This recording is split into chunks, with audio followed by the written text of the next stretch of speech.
Subscription के button को दबाइए और बेल आइकन पर क्लिक कीजिए ताकि आपको तमाम वीडियोस फौरन मिलती रहें और वीडियो पसंद आने की सूरत में इसे लाइक, शेयर और कमेंट करना मत भूलिए।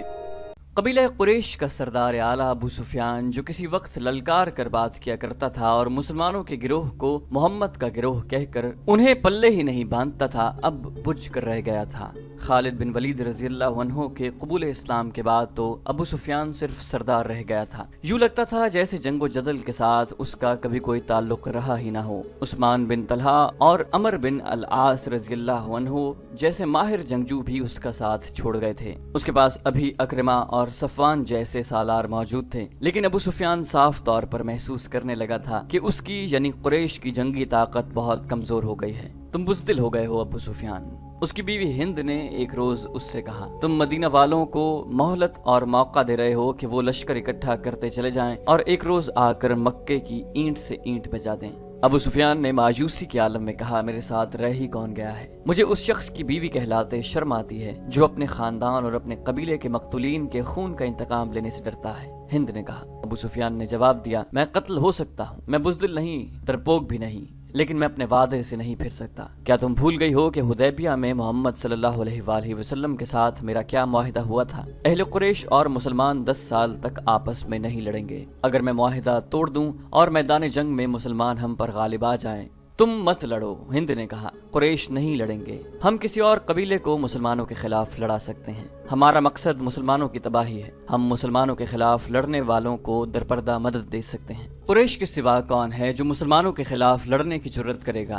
अबू सुफियान ने कहा, मौता में हरकल और गुस्सान के 1 लाख के लश्कर ने मुसलमानों का क्या बिगाड़ लिया था? क्या तुमने सुना नहीं था कि 1 लाख के मुकाबले में मुसलमानों की तादाद सिर्फ 3000 थी? मैं अपने कबीले के किसी आदमी को मुसलमानों के खिलाफ लड़ने वाले किसी कबीले की मदद के लिए जाने की इजाजत नहीं दूंगा। हिंद ने गजबनाक लहजे में कहा, मत भूलो अबू सुफियान, मैं वो औरत हूँ जिसने ओहद की लड़ाई में हमजा का पेट चाक करके उसका कलेजा निकाला और उसे चबाया था। तो मेरे खून को किस तरह ठंडा कर सकते हो? तुमने हमजा का नहीं, उसकी लाश का पेट चाक किया था। अबू सुफियान ने होंठों पर तंजिया मुस्कुराहट लाकर कहा, मुसलमान लाश नहीं और वो जो कुछ भी हैं, खुदा की कसम मैं मुआहिदा नहीं तोड़ूंगा। मुआहिदा तो मैं भी नहीं तोड़ूंगी, हिंद ने कहा, लेकिन मुसलमानों से इंतकाम जरूर लूंगी और ये इंतकाम भयानक होगा। कबीला कुरैश में गैरत वाले जंगजू मौजूद हैं। आखिर तुम करना क्या चाहती हो? अबू सुफियान ने पूछा।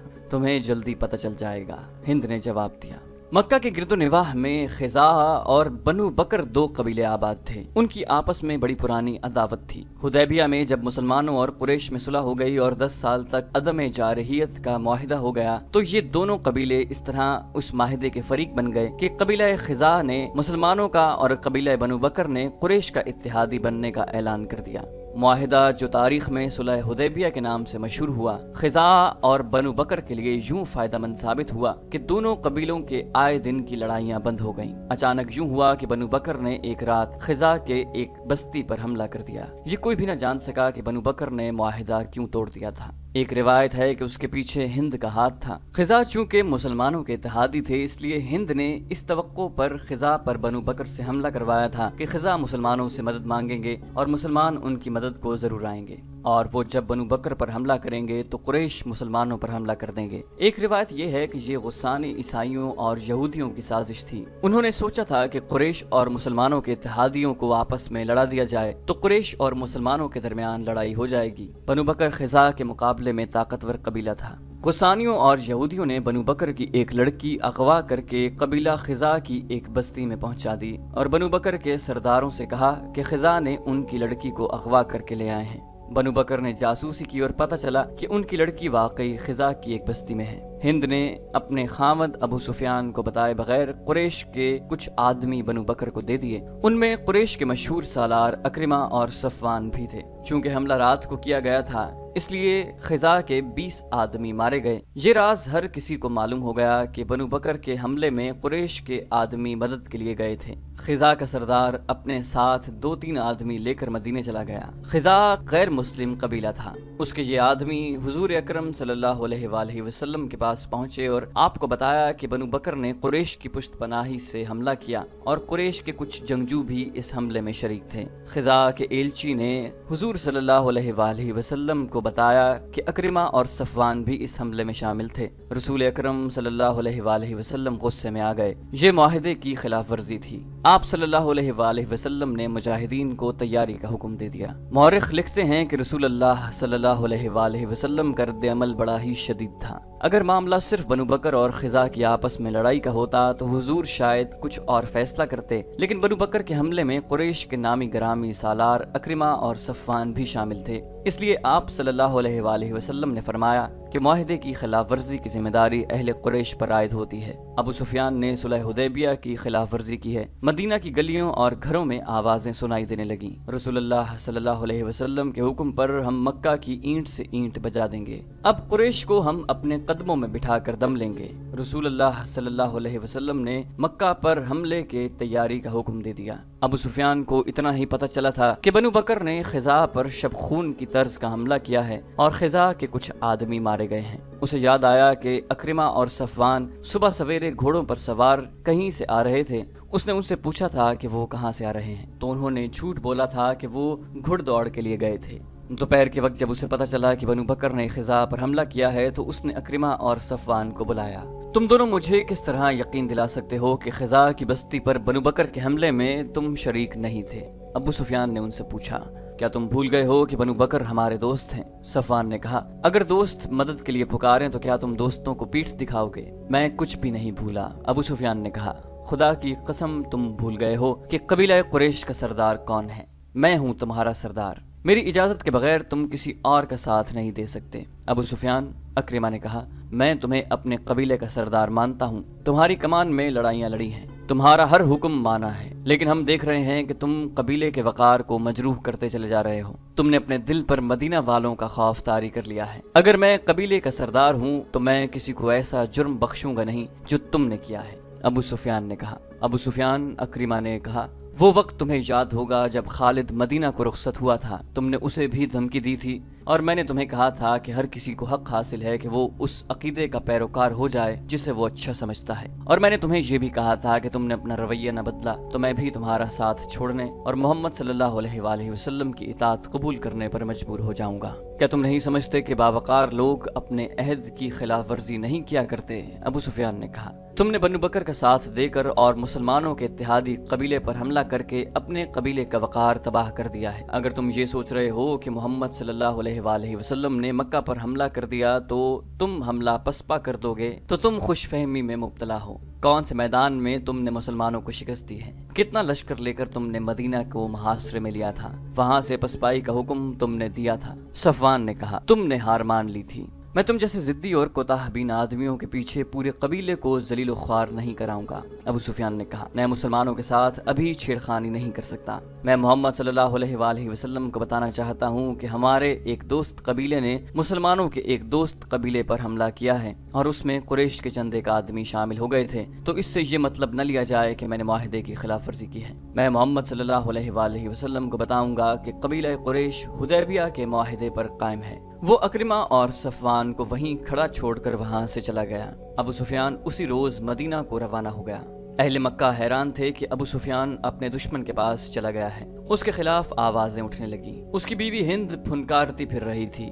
مدینہ پہنچ کر ابو سفیان نے جس دروازے پر دستک دی وہ اس کی اپنی بیٹی ام حبیبہ رضی اللہ عنہا کا گھر تھا۔ دروازہ کھلا، بیٹی نے اپنے باپ کو دیکھا تو بیٹی کے چہرے پر مسرت کی بجائے بے رخی کا تاثر تھا۔ بیٹی اسلام قبول کر چکی تھی اور باپ اسلام کا دشمن تھا۔ کیا باپ اپنی بیٹی کے گھر داخل نہیں ہو سکتا؟ ابو سفیان نے ام حبیبہ رضی اللہ عنہ سے پوچھا، اگر باپ وہ سچا مذہب قبول کر لے جو اس کی بیٹی نے قبول کیا ہے تو بیٹی باپ کی راہ میں آنکھیں بچھائے گی۔ ام حبیبہ رضی اللہ عنہا نے کہا، بیٹی ابو سفیان نے کہا، میں پریشانی کے عالم میں آیا ہوں، मैं दोस्ती का पैगाम लेकर आया हूँ। उम्मे हबीबा रजी अल्लाह अन्हा ने कहा, बेटी क्या कर सकती है, आप रसूल खुदा सल्लल्लाहु अलैहि वसल्लम के पास जाएं। बेटी की इस बेरुखी पर अबू सुफियान सरपटा उठा। वो रसूल करीम सल्लल्लाहु अलैहि वसल्लम के घर की तरफ चल पड़ा। रास्ते में उसने वो शिनासा चेहरे देखे जो कभी अहले कुरैश कहलाते थे और उसे अपना सरदार मानते थे, अब उससे बेगाने हो गए थे। वो उसे चुपचाप देख रहे थे। वो उनका दुश्मन था,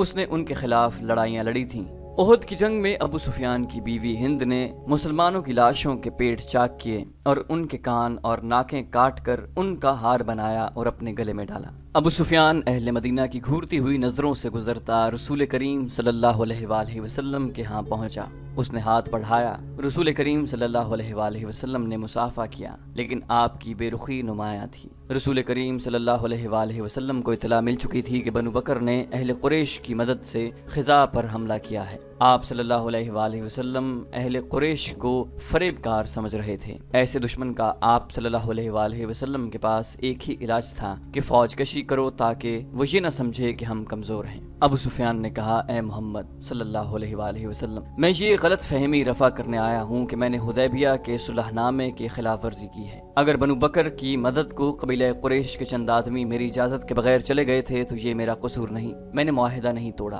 अगर तुम चाहते हो तो मैं मुआहिदे की तजदीद के लिए तैयार हूँ। मौरखीन इब्न हशाम और मगाजी की तहरीरों से पता मिलता है कि रसूल अकरम सल्लल्लाहु अलैहि वसल्लम ने न उसकी तरफ देखा न उससे कोई बात की। रसूल करीम सल्लल्लाहु अलैहि वसल्लम की खामोशी ने अबू सुफियान पर खौफ तारी कर दिया। वो वहां से उठा और अबू बकर रज़ी अल्लाहु अन्हु से जा मिला। अबू सुफियान ने अबू बकर रज़ी अल्लाहु अन्हु से कहा कि मोहम्मद सल्लल्लाहु अलैहि वसल्लम मेरी बात सुनने को तैयार नहीं। तुम हम में से हो अबू बकर, खुदा की कसम हम घर आए मेहमान के साथ ऐसा सलूक नहीं किया करते कि उसकी बात भी न सुने। मैं दोस्ती का पैगाम लेकर आया हूँ। अगर मोहम्मद सल्लल्लाहु अलैहि वसल्लम ने जो अल्लाह के रसूल हैं तुम्हारी बात नहीं सुनी तो हम तुम्हारी किसी बात का जवाब नहीं दे सकते। अबू बकर रज़ी अल्लाहु अन्हु ने कहा, हम उस मेहमान की बात सुना करते हैं जो हमारी बात सुनता है। अबू सुफियान, क्या तुमने मोहम्मद सल्लल्लाहु अलैहि वसल्लम की बात सुनी है कि वो अल्लाह का भेजा हुआ रसूल सल्लल्लाहु अलैहि वसल्लम है? क्या तुमने अल्लाह के रसूल की ये बात नहीं सुनी थी कि अल्लाह एक है और उसके सिवा कोई माबूद नहीं? सुनी थी तो तुम रसूल अल्लाह सल्लल्लाहु अलैहि वसल्लम के दुश्मन क्यों हो गए? क्या तुम मेरी कोई मदद नहीं करोगे अबू बकर? अबू सुफियान ने इल्तिजा की। अबू बकर रज़ी अल्लाहु अन्हु ने कहा, नहीं, हम अपने रसूल के हुक्म के पाबंद हैं। अबू सुफियान मायूसी के आलम में सर झुकाए हुए चला गया और किसी से हजरत उमर रज़ी अल्लाहु अन्हु का घर पूछकर उनके सामने जा बैठा। इस्लाम के सबसे बड़े दुश्मन को मदीना में देखकर मुझे हैरत हुई है। हजरत उमर रज़ी अल्लाहु अन्हु ने कहा, खुदा की कसम तुम इस्लाम कबूल करने वालों में से नहीं। अबू सुफियान ने उमर रज़ी अल्लाहु अन्हु को मदीना में आने का मकसद बताया और ये भी कि रसूल करीम सल्लल्लाहु अलैहि वसल्लम ने उसके साथ बात तक नहीं की और अबू बकर ने भी उसकी मदद नहीं की। मेरे पास अगर चूंटियों जैसी कमजोर फौज भी हो तो भी तुम्हारे खिलाफ लड़ूंगा। हजरत उमर रज़ी अल्लाहु अन्हु ने कहा, तुम मेरे नहीं मेरे रसूल सल्लल्लाहु अलैहि वसल्लम और मेरे मजहब के दुश्मन हो। मेरा रवैया वही होगा जो अल्लाह के रसूल सल्लल्लाहु अलैहि वसल्लम का है। अबू सुफियान फातिमा रज़ी अल्लाहु अन्हा से मिला, हजरत अली रज़ी अल्लाहु अन्हु से मिला, लेकिन किसी ने भी उसकी बात न सुनी। वो मायूस और नामुराद मदीना से निकला। उसके घोड़े की चाल अब वो न थी जो मदीना की तरफ आते वक्त थी। घोड़े का भी जैसे सर झुका हुआ था। वो मक्का को जा रहा था। रसूल खुदा सल्लल्लाहु अलैहि वसल्लम ने उसके जाने के बाद इन अल्फाज में हुक्म दिया कि मक्का पर हमले के लिए ज्यादा से ज्यादा तादाद में फौज तैयार की जाए। आप सल्लल्लाहु अलैहि वसल्लम के हुक्म में खास तौर पर शामिल था कि जंगी तैयारी इतनी बड़े पैमाने पर हो कि मक्का वालों को फैसला कुन शिकस्त देकर कुरैश को हमेशा के लिए तहत-ओ-तेग कर लिया जाए। इसके अलावा हुजूर सल्लल्लाहु अलैहि वसल्लम ने फरमाया कि कूच बहुत तेज होगा और उसे ऐसा खुफिया रखा जाएगा कि मक्का वालों को बेखबरी में दबोच लिया जाए या मक्का के करीब इतनी तेजी से पहुंचा जाए कि कुरैश को मोहलत न मिल सकी कि वो अपने इत्तेहादी कबाइल को मदद के लिए बुला सकें। मदीना में मुसलमानों ने रातों को भी सोना छोड़ दिया। जिधर देखो तीर तैयार हो रहे थे। तीरों से भरी हुई तरकशों के अंबार लगते जा रहे थे। बर्छियां बन रही थीं। घोड़े और ऊंट तैयार हो रहे थे। तलवारें तेज हो रही थीं। औरतें और बच्चे भी जंगी तैयारियों में मसरूफ थे। रसूल अकरम सल्लल्लाहु अलैहि वसल्लम और सहाबा कराम रजी अल्लाह अन्हो भागते दौड़ते नजर आ रहे थे। मदीना में एक घर था जिसके अंदर कोई और ही सरगर्मी थी। वो गैर मुस्लिम घराना था। वहाँ एक अजनबी आया बैठा था। घर में एक बूढ़ा था, एक उधेड़ उम्र आदमी, एक जवान लड़की, एक उधेड़ उम्र औरत और 2-3 बच्चे थे। मैं मुसलमानों के इरादे देख आया हूँ, अजनबी ने कहा। उनका इरादा है कि मक्का वालों को बेखबरी में डालें। बिला शक व शुबा मोहम्मद सल्लल्लाहु अलैहि वसल्लम जंगी चालों के माहिर हैं। उन्होंने जो कहा है वो करके दिखा देंगे। हम क्या कर सकते हैं, बूढ़े ने कहा। हम क्या कर सकते हैं, बूढ़े ने पूछा। मेरे बुजुर्ग, अजनबी ने कहा, हम और कुछ नहीं कर सकते, लेकिन हम मक्का वालों को खबरदार कर सकते हैं कि तैयार रहो और इधर उधर के कबीलों को अपने साथ मिला लो और मक्का के रास्ते में कहीं घात लगाकर मुसलमानों पर टूट पड़ो। मक्का पहुंचने तक उन पर शब खून मारते रहो। मुसलमान जब मक्का पहुंचेंगे तो उनका दम खम टूट चुका होगा। कसम उसकी जिसे मैं पूछता हूँ, बूढ़े ने जोशीली आवाज में कहा। तुम अक्ल वाले हो, तुम खुदाई यहूदा के सच्चे पुजारी हो। खुदाई यहूदा ने तुम्हें अक्ल दानिश अता की है। क्या तुम मक्का नहीं जा सकते? अजनबी ने कहा, नहीं। मुसलमान हर गैर मुस्लिम को शक की निगाह से देख रहे हैं। ये जानते हैं कि मैं यहूदी हूँ, वो मुझ पर शक करेंगे। मैं अपनी जान पर खेल जाऊंगा। मुझे उन यहूदियों के खून का इंतकाम लेना है जिन्हें मुसलमानों ने कत्ल किया था। मेरी रगों में बनु कुरैजा का खून दौड़ रहा है। ये मेरा फर्ज है कि मैं मुसलमानों को ज़रबे लगाता रहूं और मैं अपना ये फर्ज अदा न करूं तो खुदा यहूदा मुझे उस कुत्ते की मौत मारे जिसके जिस्म पर खारिश और फोड़े होते हैं और वो तड़प तड़प कर मरता है। लेकिन मैं नहीं चाहता कि मैं पकड़ा जाऊं।